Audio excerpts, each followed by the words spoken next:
Section 29.5, the de Broglie wavelength and the wave nature of matter. So we've seen how photons have a particular momentum that's equal to h over lambda. Well, it turns out that particles, any sort of particle, including you and I, can also behave like waves with a particular wavelength.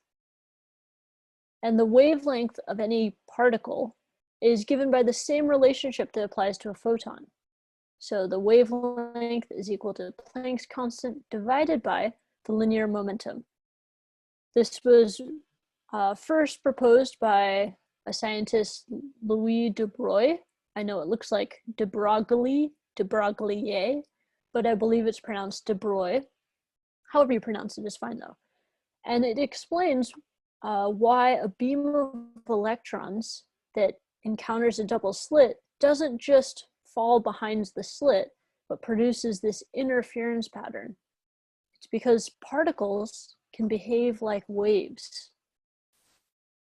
And this has been observed in a number of settings.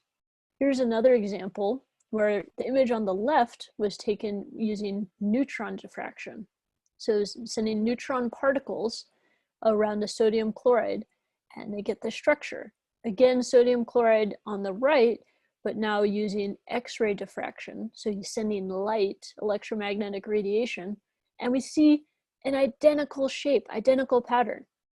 So it's highlighting the same effect. We're seeing the same diffraction. So in other words, this neutron diffraction shows that particles can behave like waves. They can behave just like what we saw with X-ray diffraction when we studied how light diffracts. This is so wild. So we can take this wavelength and we can calculate the wavelength of an electron as well as of a baseball, because why not?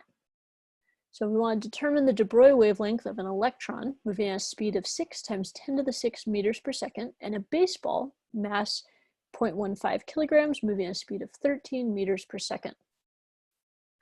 All right, so as we're thinking about this, we know that the wavelength is equal to h over p, the linear momentum, and the linear momentum can be calculated with just our p is equal to mass times velocity.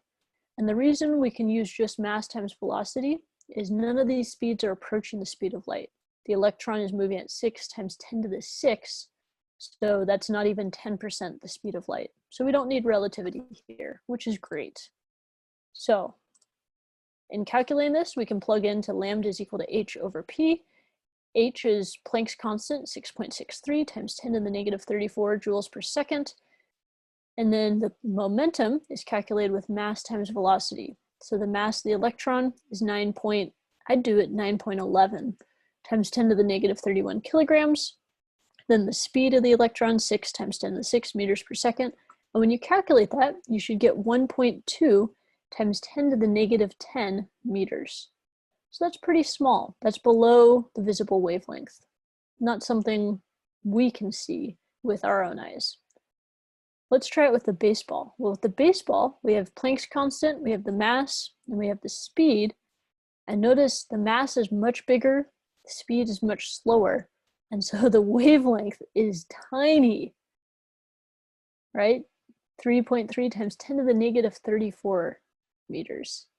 That's definitely not readily observable, which is part of why we see these really interesting effects mostly when we have things that are really, really tiny and maybe even moving fast to help ourselves out. But mostly the key is that they're really, really small, and that's where we can observe these effects most easily.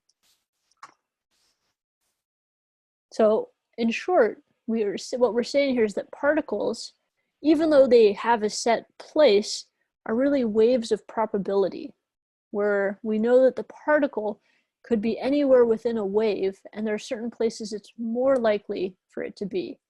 So if we send our electrons through the double slit, we'll find it's more likely for them to be in the bright fringes, much more likely than for them to be in the dark fringes.